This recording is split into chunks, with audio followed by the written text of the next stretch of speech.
Naomi's hand shook as she pressed down on the wound, blood soaking through her scrubs. The man's eyes locked onto hers, dark, intense, unblinking, even as life drained out of him. She should have walked away. She should have called the police. But she didn't. And that one decision destroyed everything she thought she knew about love, loyalty, and freedom. If you want to see how far obsession can go, subscribe right now. You won't believe where this story ends. Also tell us where you're watching from. Her name was Naomi, and this was the night she saved a monster. Her shift ended at 11:47 p.m. She was exhausted. Her feet hurt. Her back ached. All she wanted was to get home, take a shower, and collapse in a bed. The hospital parking lot was nearly empty. She pulled her jacket tighter against the cold Seoul wind and started the 15-minute walk to her apartment. Seoul at night was never quiet. The city hummed with neon lights, late-night vendors, and a distant rumble of traffic. But the street she chose was darker than usual, a shortcut through the older district. A stupid choice, she knew. That was when she heard it. A low, wet gasp. She stopped. Hello. Silence. Then another sound, labored breathing, like someone drowning on dry land. Her nurse instincts kicked in before common sense could stop her. She turned toward the alley, and that was when she saw him. A man slumped against the wall, one hand pressed to his side. Blood pooled beneath him, dark under the flickering streetlight. Oh my God! She ran over and dropped to her knees.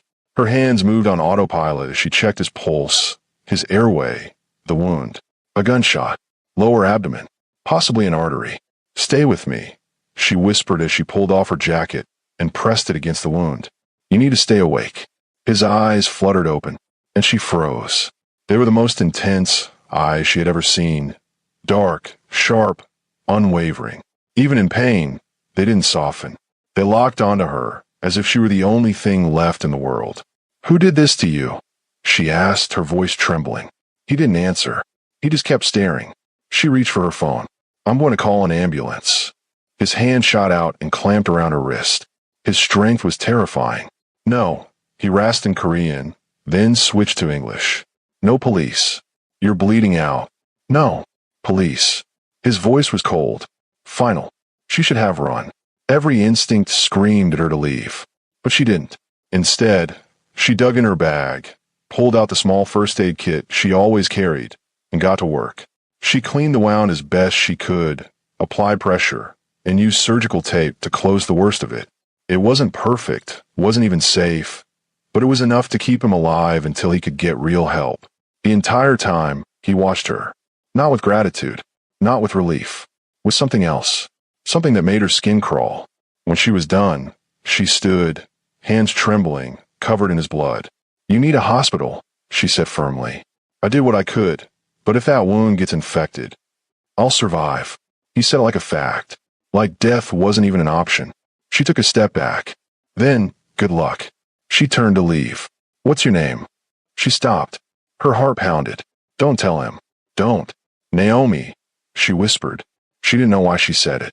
He smiled, barely, just the corner of his mouth. Naomi, he repeated, as if tasting it. I won't forget. She ran. She didn't look back. What Naomi didn't know, what she couldn't have known, was that the man she saved wasn't just anyone. His name was Kim Yi-jun, and he was the most dangerous man in Seoul. Yi-jun's men found him an hour later, still in the alley, still conscious. They rushed him to a private clinic in Gangnam, one that didn't ask questions, didn't keep records, and certainly didn't call the police. The doctor worked quickly, stitching him up and pumping him full of antibiotics and painkillers. You're lucky, the doctor muttered in Korean. Another hour, and you'd be dead. Yi-jun didn't respond. His mind wasn't on the pain or the warning. It was on her, the woman with the soft hands and terrified eyes. The black woman who had saved him when she should have left him to die. The next morning, Yi-jun's second-in-command, Jay, stood at the foot of his hospital bed with his arms crossed. We have a problem, Jay said in Korean. Yi-jun raised an eyebrow. Only one. The woman. The one who helped you. She saw your face. She knows you were involved in the clash. And we need to eliminate her. It's protocol. Yi-jun's expression didn't change, but the air in the room grew colder. No. Jay blinked. Boss. I said no. She's a liability. Yi-jun sat up slowly, wincing. His eyes locked onto Jay's, and for a moment Jay looked like he might step back. She saved my life, Yi-jun said quietly. Do you understand what that means? Jay hesitated. That we owe her. No. Yi-jun smiled, but there was no warmth in it. It was the smile of a predator who had just spotted prey. It means she's mine. Yi-jun's obsession didn't waste time. By the next morning, he had a team pulling every piece of information they could find on Naomi. Her full name was Naomi Adeyemi. She was 25 years old. She was a registered nurse at St. Mary's International Hospital in Itaewon. Her family consisted of her mother and a younger sister named Janet, both living in Seoul. Relationship status: engaged. Yi-jun stared at the word as if it were a personal insult. Find out everything about the fiancé, he ordered. Jay nodded. What are you planning, boss? Yi-jun didn't answer. He simply stared at Naomi's photo, a candid shot taken outside the hospital, caught mid-laugh with a coworker. She looked free, happy. He hated it, but he wanted it. Wanted her. I'm going to see her, he said at last. Jay frowned. Boss, is that wise? She might recognize you. She will recognize me. Yi-jun stood, ignoring the sharp pain slicing through his side. And that's exactly the point. Naomi tried to forget about that night. She really did. She went back to work, threw herself in her shifts, avoided dark alleys, and told herself it was over. But every time she closed her eyes, she saw his face. Those eyes. The way he had looked at her, like she was the only thing keeping him alive. It terrified her. And part of her, God help her, couldn't stop thinking about it. 3 days later, everything changed. She was in the middle of checking a patient's vitals when her supervisor, Nurse Kim, pulled her aside. Naomi, we have a new patient in room 12. VIP case. He specifically requested you. Naomi frowned. Requested me? What? Nurse Kim shrugged. Don't know. Don't care. Mrs. Han approved it. Just go. Naomi's stomach twisted, but she nodded. She walked down the hall with her clipboard clutched in her hand, trying to shake the uneasy feeling crawling up her spine. She pushed open the door to room 12, and her blood ran cold. It was him, the man from the alley, sitting up in bed, bandaged and bruised, but very much alive, and smiling. Hello, Naomi. For a moment, Naomi couldn't breathe. The clipboard slipped from her fingers and clattered to the floor. You, she whispered. He tilted his head slightly, that same unsettling smile playing on his lips. You remember me, he said. It wasn't a question. It was a statement. Her legs wanted to run, but her feet stayed planted. Professional training ward with pure survival instinct. What are you doing here? She managed to ask, her voice steadier than she felt. I got hurt, he said simply, gesturing to his bandaged torso. I needed medical attention. There are dozens of hospitals in Seoul, but only one has you. The way he said it made her skin prickle. She bent down, picked up her clipboard with trembling hands, and forced herself to look professional. I need to check your vitals, she said curtly. Of course. She approached the bed, every nerve in her body screaming at her to maintain distance. But she was a nurse. This was her job. She wrapped the blood pressure cuff around his arm, deliberately avoiding his eyes. How did you find me? She asked quietly. Your uniform. That night. It had the hospital name. Her hands froze on the cuff. You came here because of me? Yes. There was no hesitation. No shame. She pumped the cuff, watching the gauge, trying to focus on numbers instead of the panic rising in her chest. Your blood pressure is slightly elevated, she said mechanically. Heart rate is. Why did you save me? She looked up. His eyes bored into hers with an intensity that made her want to look away, but she couldn't. Because that's what I do, she said. I'm a nurse. You could have called the police. Let them handle it. You asked me not to, and you listened. She stopped herself. Why had she listened? You were dying, she said instead. People die every day. Not on my watch, she replied quietly. If I can help it. Something flickered across his expression. Surprise, perhaps, or fascination. What's your name? Naomi asked, even though part of her didn't want to know. Kim Yi-jun. The name meant nothing to her then. She had no idea who he was, what he did, or why guards were stationed outside his door. Well, Mr. Kim, she said, keeping her tone professional, you need rest. I'll check on you in a few hours. She turned to leave. Naomi. She stopped but didn't turn around. Thank you, he said, for saving my life. She left without responding. Naomi went straight to the staff lounge and collapsed into a chair. You okay? Nurse Kim asked, pouring herself a cup of coffee. That patient in room 12, Naomi said. Who is he? Nurse Kim shrugged. Some rich guy. VIP. Mrs. Han handled the admission personally. Mrs. Han, the hospital's owner, sharp as a blade and twice as dangerous when it came to business. As if summoned by the thought, the lounge door opened and Mrs. Han herself walked in, a tablet in her hand, reading glasses perched on her nose. She was 60, elegant and terrifying. Naomi, she said without looking up. My office. Now. Naomi's stomach dropped. Mrs. Han's office sat on the top floor, all glass and minimalist design. She took her seat behind the desk and gestured for Naomi to sit. The patient in room 12, Mrs. Han began. Kim Yi-jun. Do you know who he is? No, ma'am. Mrs. Han studied her for a long moment. 3 days ago, this hospital was $45 million in debt, she said. Creditors were circling. I was considering selling. Naomi's eyes widened. She had no idea things were that bad. This morning, Mrs. Han continued, I received a bank notification. The entire debt was paid. In full. Anonymously. That's wonderful. It was Kim Yi-jun. The words hit Naomi like ice water. What? Mrs. Han leaned forward. I made inquiries. Discreet ones. The payment was traced back to one of his shell companies. But why would he? Because of you. Naomi stood up so fast that her chair scraped loudly against the floor. That's impossible, she said. I barely know him. He paid 45 million won to clear this hospital's debt. Mrs. Han cut in, her voice sharp. Because you work here. Because he wants access to you. Naomi's head spun. I don't understand. We met one time. I treated as wound. That's it. Mrs. Han removed her glasses and studied her with something close to amusement. Naomi, I've been alive for 60 years. I've seen obsession before. That man is obsessed with you. That's insane. Is it? Mrs. Han stood and walked to the window. A man who could afford any hospital, any doctor, deliberately gets himself admitted here and requests you by name. He pays off millions in debt without being asked. Those are not the actions of a grateful patient. Naomi sank back into the chair, her thoughts spiraling. What do I do? Mrs. Han smiled. Not kindly, but like someone watching an intriguing drama unfold. You do your job. You treat him professionally. And you are very, very careful. Naomi swallowed.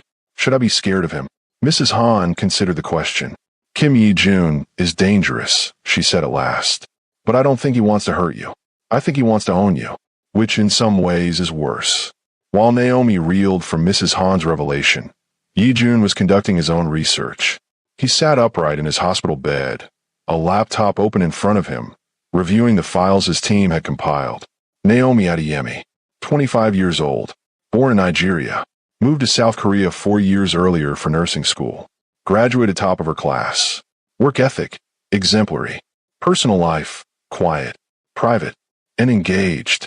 Engaged to a man named David Okonkwo, also Nigerian, employed in finance. Yi-jun clicked on David's photo. Average. Unremarkable. Safe. Everything Yi-jun was not. What does she see in him, he muttered. Jay, standing guard near the door, shifted uncomfortably. Boss. Maybe she values stability, he said. Safety. Yi-jun's eyes darkened. Safety is an illusion. Stability is boring. Maybe that's what she wants. Then I'll show her something better. Jay said nothing. He knew better than to argue when Yi-jun's tone turned like that. Yi-jun continued scrolling through the files. Naomi's younger sister, Janet, also lived in Seoul. She worked in retail. Her social media presence was active. Her personality profile marked her as very different from Naomi. Yi-jun found it interesting. He closed the laptop and leaned back against the pillows. Arrange for flowers to be delivered to her apartment, he said. No card. Jay hesitated. Boss. And have someone follow David. Yi-jun continued calmly. I want to know everything he does. Where he goes. Who he sees. Jay's eyes narrowed. You're going after her fiancé? Yi-jun's lips curved into a cold smile.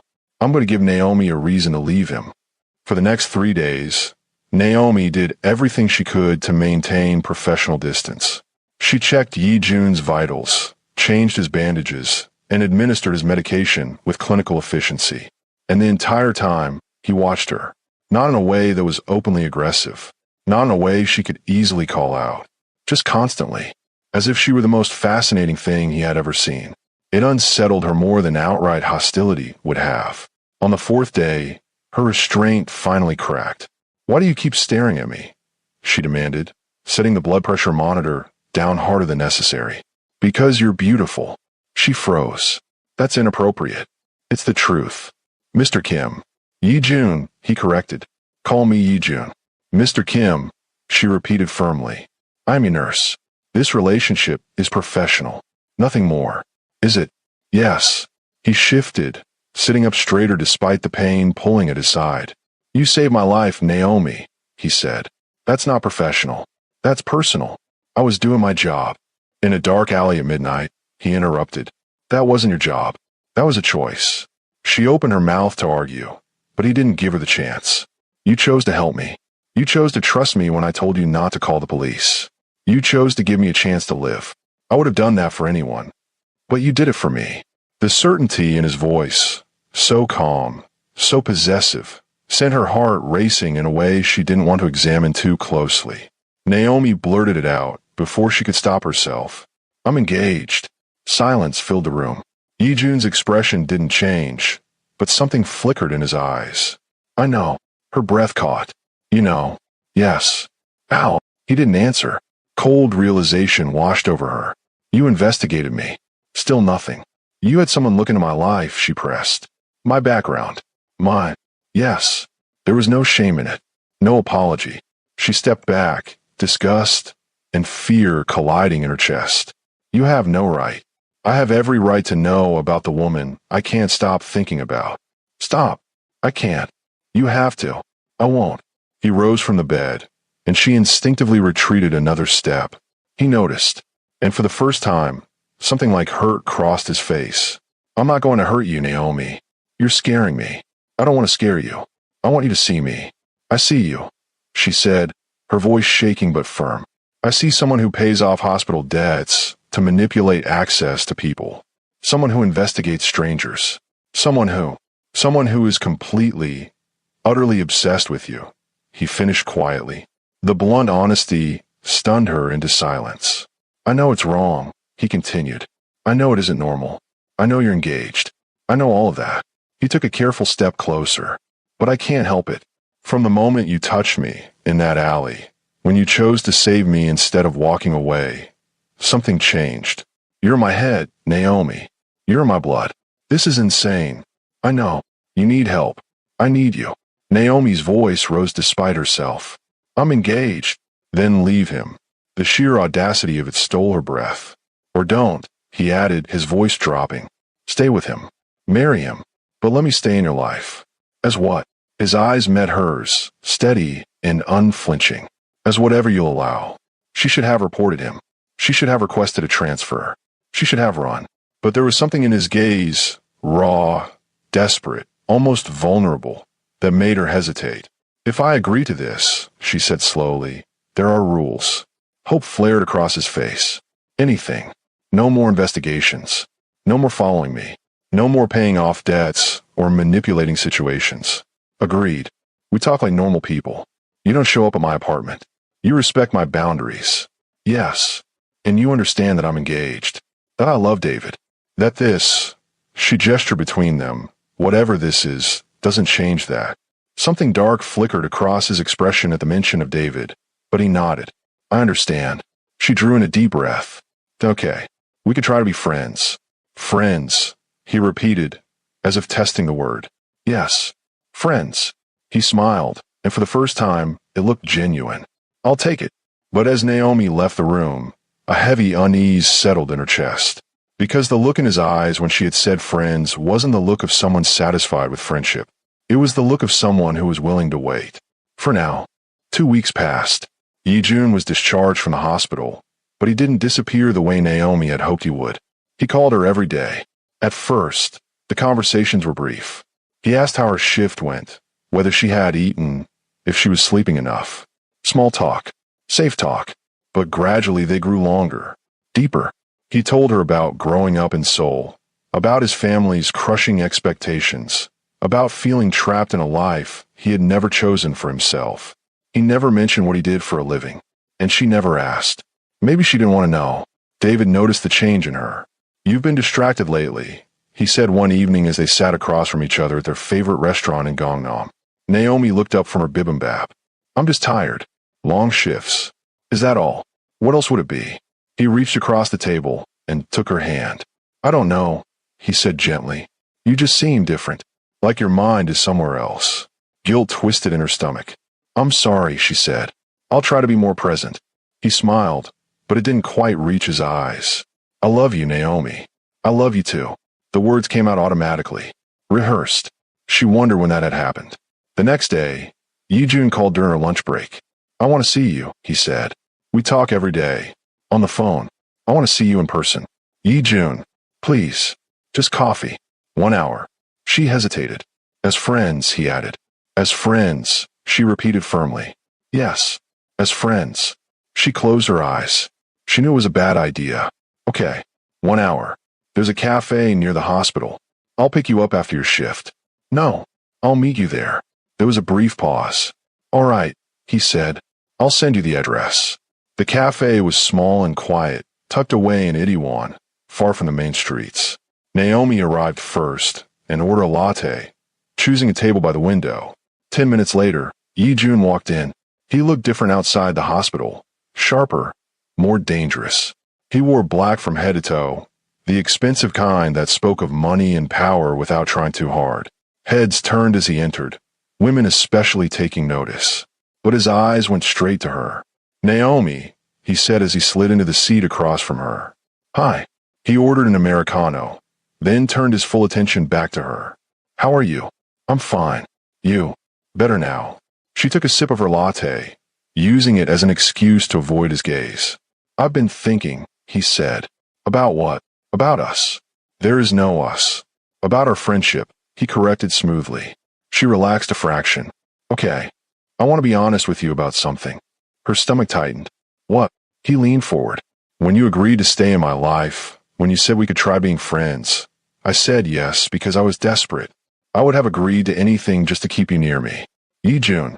But I need to clarify something," he continued calmly, "because I don't want there to be any misunderstanding between us." Naomi's fingers tightened around her cup. "What do you mean?" His eyes locked onto hers. "When you said, 'Let's be friends,' I heard, 'Let's be together.'"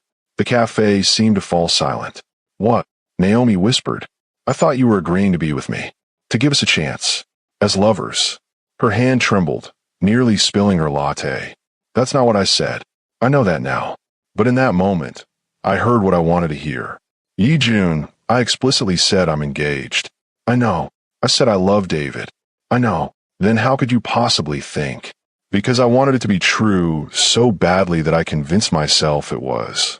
Naomi stood up, her chair scraping backward. "This was a mistake. I shouldn't have come."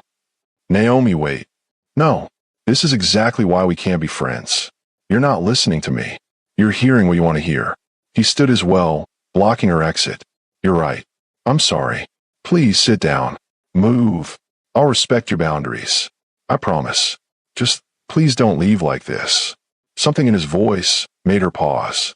Against her better judgment, she sat back down. He did the same, running a hand through his hair. "I'm not good at this," he admitted. "At what?" "At wanting something I can't have."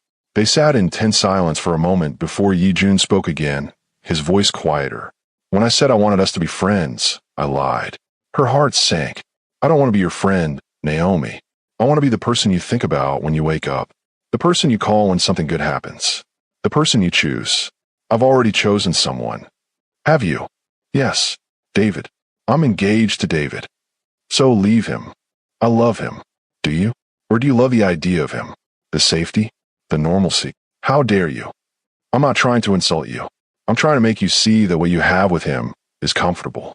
But is it alive? Does it set your soul on fire?"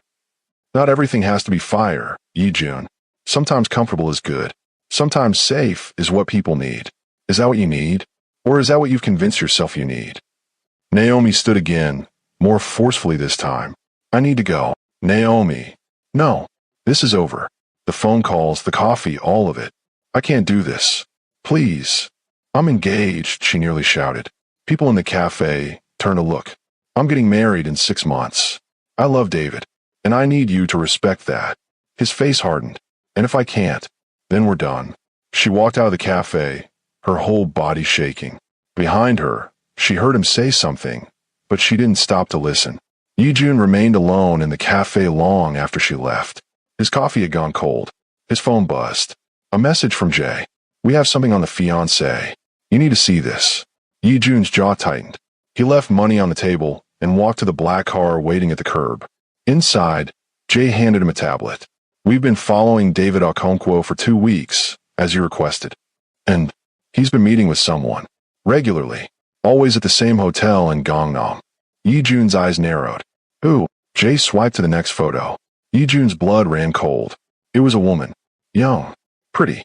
And unmistakably similar to Naomi in features. Who is she? Yijun asked, his gaze fixed on the screen. Janet Adeyemi.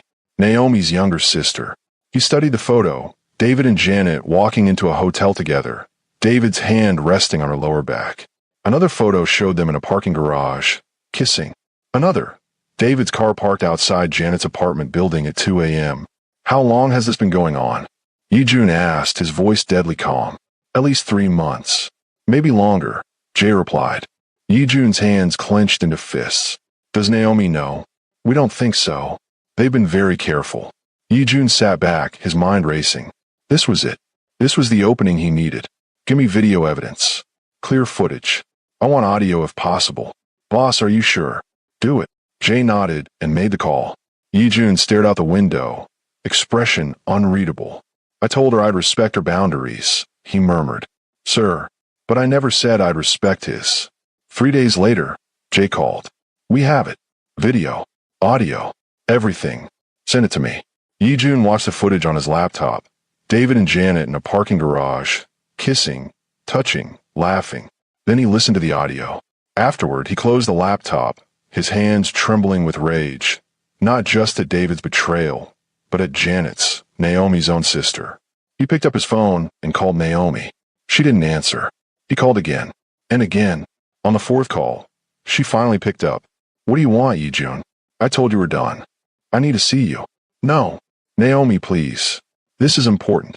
If it's another declaration of love, I don't want to hear it. It's about David. Silence. What about David? I need to show you something. In person. Yijun, if this is some kind of trick. It's not. I swear to you, this is not a trick. But you need to see this. She hesitated, her breathing audible. Where? My apartment. I'll send you the address. Absolutely not. In a public place. Anywhere you want. But Naomi, he paused.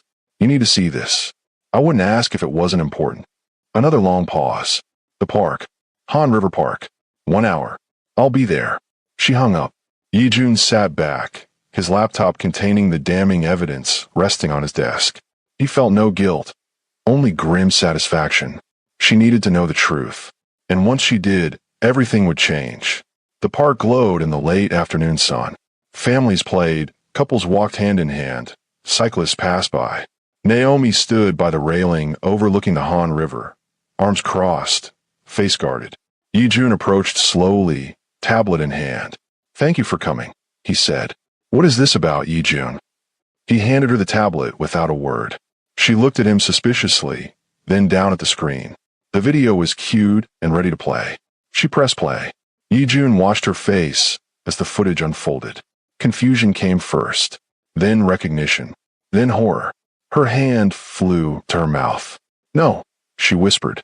The video continued, David and Janet, kissing, touching. Then the audio played. When are you going to tell her? Janet asked. Sometime soon. I just need to find the right moment, David replied. You've been saying that for months. I know, baby. I know. But Naomi, she's invested so much in this wedding. I don't want to hurt her. But you're okay with cheating on her. It's different with you. With her, it's obligation, comfort. But with you, it's real. Janet laughed softly. You're such a liar. But I love you anyway. The tablet slipped from Naomi's fingers. Yijun caught it before it hit the ground. Naomi stood frozen, tears streaming down her face. That's my sister, she said, her voice breaking. I know, Yijun said quietly. And David. I know. She turned to him, devastation etched into her features. How long have you known? I had him followed. For 2 weeks. She stopped, the weight of everything crashing down on her, too overwhelmed to summon anger over the invasion of privacy. How long has this been happening? At least 3 months. Maybe longer. A sound tore from her throat, half sob, half gasp, as she collapsed against the railing. Yijun moved instinctively to steady her, but she raised a trembling hand. Don't touch me. He stopped at once, stepping back and giving her space. She stood there shaking, crying silently, staring at the river as if it might swallow her pain. My sister, she whispered. My own sister. I'm sorry. She let out a bitter laugh. Are you? Or are you happy? Now you can swoop in and... I'm not happy, Naomi, Yijun said, his voice tight. I'm furious. At him. At her. At what they've done to you. But you're glad, aren't you? She pressed. Glad that he's out of the picture. Yijun was silent for a moment. I won't lie to you, he said at last. I won't pretend I'm not relieved that you know the truth. But I'm not glad about how you found out. And I'm not glad that you're hurting. Naomi wiped at her tears with the back of her hand. I need to go. Naomi. I need to confront them. I need to... Her voice broke. I need to see this for myself. Let me come with you. She looked at him sharply. Why? Because you shouldn't face this alone. I've always faced things alone. Not anymore. She studied his face, her eyes red and swollen. Why do you care so much? Because you're mine, Yijun said simply. And someone hurt what's mine. That's unforgivable. Under any other circumstances, his possessiveness would have terrified her. But with her world collapsing around her, it felt, unexpectedly, like an anchor. Okay, she whispered. Come with me. Yijun's car was sleek and black, the kind that cost more than most people earned in a year. Naomi sat in the passenger seat, numb, her hands trembling uncontrollably. David. Her David. The man she had planned to marry in 6 months. And Janet. Her baby sister. The girl she had helped raise after their father died. Together. For 3 months. Maybe longer. Where does he live? Yijun asked calmly. Naomi gave him the address in Gangnam, David's apartment. The one she had helped decorate. The one where she kept spare clothes in the closet. The one where he had probably been bringing her sister. Fresh tears spilled down her cheeks. Yijun reached over and took her hand. She should have pulled away, but she didn't. His grip was warm and steady. When we get there, he said quietly, I need you to let me handle things if they turn violent. I'm not going to be violent. I wasn't talking about you. Naomi looked at him. His jaw was clenched, his eyes dark. Yijun, you can't hurt him. I won't, unless he gives me a reason to. What does that mean? It means if he raises his voice at you, if he tries to blame you, if he does anything that makes you feel worse than you already do. He glanced at her. I'll make him regret it. There was something terrifying about how calmly he said it, and something protective, too. I just want answers, Naomi said. I need to understand why. There is no why that will make this hurt less. I still need to hear it. Yijun nodded, squeezed her hand once, then let go. They drove the rest of the way in silence. David's apartment building was modern and expensive. Naomi had been there 100 times, but walking through the lobby now felt like entering a stranger's home. They took the elevator to the 8th floor. Naomi's heart pounded with each number that lit up. Yijun stood beside her, silent but solid. The elevator chimed. They walked down the familiar hallway to David's door. Naomi raised her hand to knock, then hesitated. Once you knock on that door, Yijun said softly, everything changes. Are you ready? She wasn't, but she needed to do this. Naomi knocked. Footsteps sounded inside, followed by David's voice. Just a second. He sounded happy, relaxed. The door opened. David stood there in sweatpants and a t-shirt, smiling, until he saw her. The smile faltered. Naomi? I wasn't expecting you. His gaze shifted to Yijun. Who's this? Can we come in? Naomi asked, surprised by the steadiness of her voice. Now's not really a good time. I don't care. We need to talk. She stepped past him into the apartment. And there, sitting on the couch, David's couch, where Naomi had sat 100 times, was Janet. She was wearing one of David's shirts. Just the shirt. Janet's face drained of color when she saw Naomi. Naomi. Don't, Naomi said coldly. Don't say my name right now. David closed the door, his eyes darting between Naomi and Yijun. What's going on? Naomi pulled out her phone. Yijun had sent her the video earlier. She pressed play and held the screen out toward David. His own voice filled the apartment. David's face collapsed. Janet stood up quickly, tugging the shirt down. Naomi, let me explain. The word had barely left her mouth before Naomi crossed the room.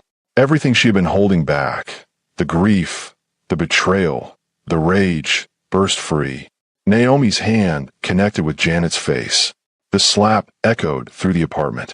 Janet stumbled backward, her hand flying to her cheek. Naomi, David shouted. But Naomi wasn't done.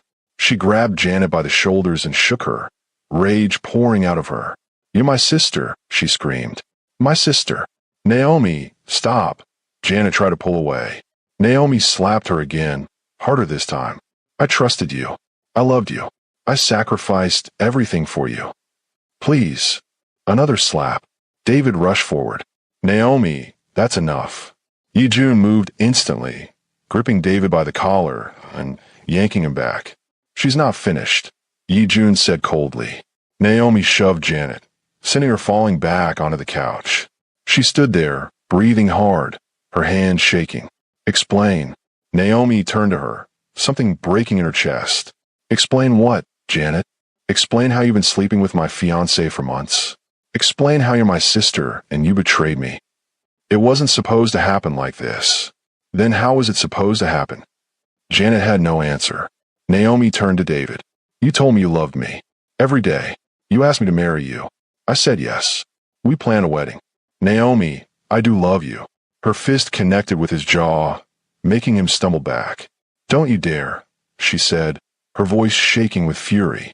Don't you dare say you love me while wearing the same clothes you wore to bed with my sister. David flinched. How long? Naomi demanded. And don't lie. How long has this been going on? David and Janet exchanged a glance. For months, Janet whispered. For months. They had been engaged for 8. Were you ever going to tell me?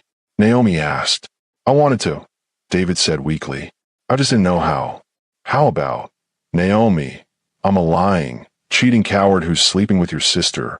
Behind her, Yijun let out a sound that was almost a laugh. David's eyes snapped toward him. Who the hell is this guy? Someone who actually cares about her. Yijun replied coldly. This is between me and Naomi. No, Yijun cut in, stepping forward. This is between a man who betrayed a woman's trust and the consequences of that betrayal. You don't know anything about us. I know you're a coward, Yijun said evenly. I know you're standing here, trying to justify the unjustifiable. And I know that if you say one more word that hurts her, you'll regret it. The threat was unmistakable. David took a step back. Naomi looked at Janet, her baby sister, and felt her heart shatter completely. What? Naomi asked her. Just tell me why. Janet's eyes filled with tears. Because you have everything, she said bitterly. You've always had everything. You're the smart one, the successful one, the one Mom is proud of. I'm just Janet, the screw-up, the one who couldn't even finish university. So you took my fiancé. I didn't mean to fall for him. You didn't fall for him, Janet. You chose this. You chose to betray me. You don't understand what it's like, Janet said, her voice rising. Living in your shadow, always being compared to you. Why can't you be more like Naomi? Why can't you be responsible like Naomi? So this is my fault. No but. There is no but. Naomi shouted. I loved you. I took care of you. When Dad died, I worked 2 jobs to help pay for your school. I sent money home for you. I brought you to Korea so you could have a better life. And this is how you repay me. Janet started crying. Naomi felt nothing. She walked to the door, then turned back. Janet, pack your things. You have until tomorrow to get out of your apartment. What? Naomi, I can't afford. I pay your rent, Naomi said flatly. Or did you forget that too? Consider this your eviction notice. You can't do that. Watch me. Naomi pulled off her engagement ring and threw it at David. It hit his chest, and fell to the floor. "We're done," she said. She looked at Yi-jun. "Let's go." As they walked to the door, Yi-jun turned back to David and Janet. He was smiling, actually smiling. "That," he said, "was beautiful." Then they left. Naomi made it to the elevator before she collapsed. Her legs gave out, and she slid down the wall, sobbing. Yi-jun knelt beside her, not touching her, just there. "Breathe," he said gently. "Just breathe." "I can't," she gasped. "I can't breathe." "Yes, you can. In through your nose, out through your mouth." She tried to follow his instructions, but the pain in her chest was overwhelming. For months. They had been together for 4 months. While she had been planning a wedding. While she had been choosing flowers and cake flavors and seating arrangements. While she had been dreaming about a future that had already been dead. "I'm so stupid," she sobbed. "No," Yi-jun said quietly. "You're not stupid. You're trusting. There's a difference." "I should have seen it." "How?" he asked. "You're not a mind reader. You believe the people you loved. That's not stupidity. That's faith." "Well, my faith was misplaced." "Yes," he agreed. "It was. But that's their failure, not yours." The elevator dinged. Someone stepped out onto their floor. Footsteps followed, then David's voice. "Naomi, wait." Yi-jun stood, positioning himself between them. "I suggest you go back inside." Yi-jun said, his voice deadly calm. "This doesn't concern you. Everything concerning her concerns me." "Naomi," David tried to peer around him. "Please, can we just talk? Let me explain." "Explain what?" Naomi said from the floor, her voice raw. "Explain how you fell into bed with my sister. Explain how you accidentally kept sleeping with her for 4 months. There's nothing to explain, David. You made your choice. I made a mistake." 4 months isn't a mistake," she said. "It's a decision. A choice. You chose her over me every single time." Janet appeared behind David. "Naomi, please. We never meant to hurt you." Something inside Naomi snapped. She stood, rage replacing grief, and pushed past Yi-jun, walking straight up to Janet. "Never meant to hurt me," she repeated. "You never meant to hurt me. You're my sister, my blood, and you stabbed me in the back for a man. It's not like that." "Then what is it like, Janet?" Naomi demanded. "Explain it to me. Make me understand how you justify this." Janet said nothing. Naomi turned her gaze to David. "And you," Naomi said, her voice trembling with fury. "You're a coward. Too weak to break up with me. Too selfish to let me go. You wanted us both, didn't you?" "No. Don't lie. Not now.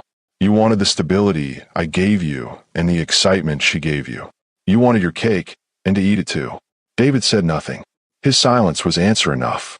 Naomi felt Yi-jun's presence behind her, solid and grounding.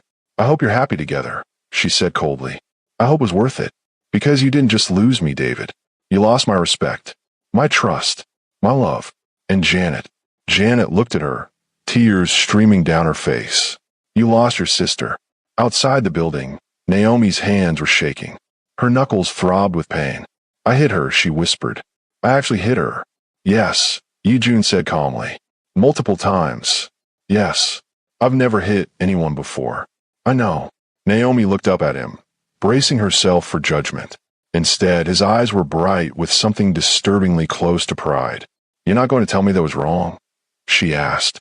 "Was it satisfying?" She thought about it. "Yes," she admitted quietly. "Then it wasn't wrong." "That's not how morality works." "She betrayed you in the worst possible way," Yi-jun said evenly. "She deserved every slap. Personally, I think you showed remarkable restraint." "Restraint?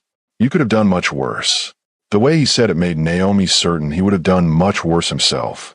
They reached the parking garage. As Yi-jun opened the car door for her, he spoke again. "For what it's worth," he said, "watching you defend yourself, watching you finally unleash all that rage you've been holding back." He smiled. It was magnificent. Despite everything, Naomi felt a small flicker of warmth in her chest. Not happiness, but something close to satisfaction. Yi-jun drove her home in silence. Naomi stared out the window, emotionally hollowed out. When they pulled up in front of her building, he turned to her. "Do you want to come up?" he asked. "I don't have to stay. Just make sure you're okay." She should have said no, but she was exhausted from being alone. "Okay," she said. They went up to her apartment. It was small, cozy, something she had worked hard to turn into a home. Now it just felt empty. Naomi sat on the couch. Yijun took the chair across from her, deliberately giving her space. "Can I get you anything?" he asked. "Water? Tea? Whiskey?" He raised an eyebrow, then went into the kitchen and found the bottle. He poured 2 glasses and handed her one. Naomi downed it in one gulp. The burn grounded her. "Thank you," she said quietly, "for coming with me. For everything. You don't have to thank me." "Yes, I do," she insisted. "You didn't have to show me that video. You didn't have to drive me there.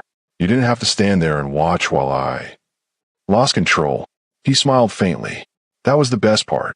She laughed despite herself. A small, broken sound, but real. Before she could reply, her phone rang. Her mother. Naomi answered. "Hello." "Naomi," her mother snapped. "What is this I hear about you attacking your sister?" Her blood ran cold. "What?" Janet called me, crying. "She has bruises. She says you attacked her and her boyfriend." "That's not what happened." "Then what happened?" Her mother demanded. "Tell me why my daughters are fighting." Naomi closed her eyes. Of course Janet had called first. Of course she had played the victim. "Mom," Naomi said carefully, "that's not the whole story." "Then what is the whole story? Tell me why you put your hands on your sister," her mother demanded. "Because she's been sleeping with David, my fiancé, for 4 months. Naomi's voice was sharp, hard. Silence followed. "What?" her mother finally said.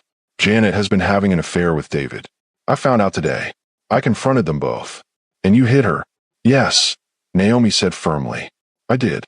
"Naomi." "She deserved it, Mom. She betrayed me. She's been sleeping with the man I was going to marry. That doesn't give you the right to be violent." "She's my sister," Naomi shouted. "She's supposed to love me, protect me, have my back. Instead, she stabbed me in it." Her mother was silent for a long moment. "Both of you are coming to dinner tomorrow night. 7 o'clock. We're settling this as a family." "Mom." 7 o'clock, Naomi. "Don't be late." She hung up. Naomi sat frozen, phone in hand, staring at nothing. "What happened?" Yijun asked, his voice gentle. "Family dinner tomorrow. My mother wants to settle this. Do you want me to come?" Naomi hesitated. Part of her wanted him there, his steady presence a reassurance. But this was family business. Messy, ugly family business. "No," she said quietly. "I need to do this alone." He nodded, though she could see the reluctance in his eyes. "But thank you. For everything today." He stood, then paused at the door. "Naomi."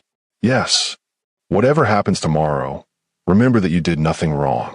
You were betrayed by the people who were supposed to love you most. Your anger is justified. Your pain is valid. Even the violence. Especially the violence." The next morning, Yijun went to the hospital. Not as a patient this time, but as a visitor. He found Mrs. Han in her office, reviewing paperwork. She looked up when he entered, unsurprised. "Mr. Kim, to what do I owe the pleasure? I need advice." Mrs. Han set down her pen and smiled. A smile that promised she was about to enjoy herself immensely. "About Naomi, I assume?" "Yes." "Sit." Yijun sat, tense. Mrs. Han leaned back in her chair, studying him carefully. "You're in love with her?" "Yes." "Obsessively so?" "Yes." "And she's just been through a devastating betrayal?" "Yes." "So you want to know how to win her heart when it's broken into pieces?" Yiju nodded. Mrs. Han laughed, a sharp, knowing sound. "You're asking a 60-year-old woman for romantic advice. That's either very wise or very desperate." "Both," Yijun admitted. Mrs. Han's smile widened. "I like you, Mr. Kim. You're honest. Most men your age would pretend they have it all figured out. I don't have anything figured out, except that I want her, and I'll do whatever it takes." "Ah, but that's your problem." "What is?" "You think love is something you take, something you win, something you possess." Yijun frowned. "It's not. No. Love is something you earn, something you nurture, something you surrender to." "I don't understand." Mrs. Han stood and walked to the window, looking out over Seoul. "Naomi is strong, independent. She survived betrayal and heartbreak and rebuilt herself every time. Do you know what a woman like that needs?" "What?" "Not someone who will cage her. Not someone who will control her. Not someone who will obsess over her every move," Mrs. Han said. "Then what?" Yijun asked. She turned to face him. "She needs someone who will give her freedom and choose to stay anyway. Someone who will trust her completely." Someone who will love her without trying to own her. Yijun was quiet, absorbing her words. But I want to protect her, he said softly. Protection and control are not the same thing, she replied. You can protect someone without controlling them. You can care for someone without caging them. How? By being present without being suffocating. By showing up without demanding to know where she's been. By giving her space to breathe, while making it clear you'll be there when she needs you. Mrs. Han returned to her desk and sat down. You paid off this hospital's debt to get close to her. You investigated her life. You've been watching her, learning her, studying her like a puzzle to solve. Yijun didn't deny it. That approach will fail, she said bluntly. Because Naomi isn't a puzzle. She's a person, and people need to be met, not solved. So what do I do? He asked. You ask her what she needs, and then you give it to her, even if it hurts. And if what she needs is space, then you give her space. And if what she needs is time, then you give her time. And if what she needs is for me to walk away. Mrs. Han smiled sadly. Then you love her enough to let her go. Yijun sat back, his jaw clenched. The thought of walking away from Naomi physically hurt. But her words made sense. You're saying I need to give her control. I'm saying you need to give her choice. There's a difference between giving someone control and trusting them with their own life. And if she chooses someone else, then you weren't meant to have her. But at least you'll have loved her the right way. Yijun was silent for a long moment. Then he smiled, not his usual cold smile, but something warmer, almost amused. You're very wise, Mrs. Han. I'm 60 years old. I've seen every kind of love, the good, the bad, and the obsessive, she said pointedly. The question is, which kind do you want to be? The kind that deserves her, he said firmly. Then you know what you need to do. Yijun stood and headed for the door. At the threshold, he paused. Thank you. Don't thank me yet. The hard part is actually following through. I will. We'll see. As Yijun left, Mrs. Han returned to her paperwork, a small smile on her face. She had seen many men obsessed with women, but this was the first time she had seen one willing to learn. Maybe there was hope for him yet. Naomi arrived at her mother's house at 6:55, her stomach in knots. She knocked, and her mother opened the door, her face unreadable. Naomi, come in, her mother said. Inside, Janet sat at the dining table, and Naomi barely recognized her. Her face was swollen, bruises covered her left cheek, her lip was split, and one eye was nearly swollen shut. Naomi's guilt and satisfaction warred inside her. Her mother gestured for her to sit. They sat in tense silence for a moment before her mother spoke. Janet, tell me what happened. From the beginning. Janet's voice was small, broken. Naomi came to David's apartment yesterday, with some man. She started screaming at me, saying horrible things, and then she hit me. Why did she hit you? Janet looked down at her hands. Because I've been seeing David. Seeing him. You mean sleeping with him? Janet nodded. For how long? For months. Her mother closed her eyes and took a deep breath. And David is Naomi's fiancé. Yes. The man she was going to marry? Yes. The man she's been planning a wedding with? Yes. Her mother opened her eyes and looked at Janet with an expression Naomi had never seen before. Disgust. Pure, unadulterated disgust. Do you have anything to say for yourself? Janet's tears started falling. I didn't mean for it to happen. But it did happen. For 4 months. That's not an accident, Janet. That's a choice. 100 choices. I love him. You love him. Her mother laughed bitterly. You don't know what love is. I do. The slap came so fast Janet didn't have time to react. Her mother's hand connected with Janet's uninjured cheek. Janet cried out, hand flying to her face.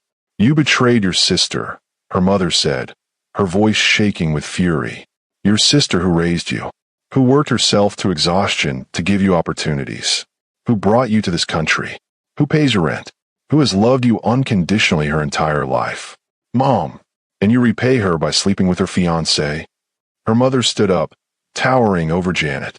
You have destroyed this family. You have destroyed your relationship with your sister. You have proven yourself to be selfish, cruel, and undeserving of the love you've been given. Mom, you don't understand. I understand perfectly. You betrayed your sister, the sister who raised you, the sister who worked 2 jobs to help pay for your school, the sister who brought you to Korea and pays your rent. She always throws that in my face. Janet shouted. It's always about what Naomi did for me. What Naomi sacrificed. I'm sick of it.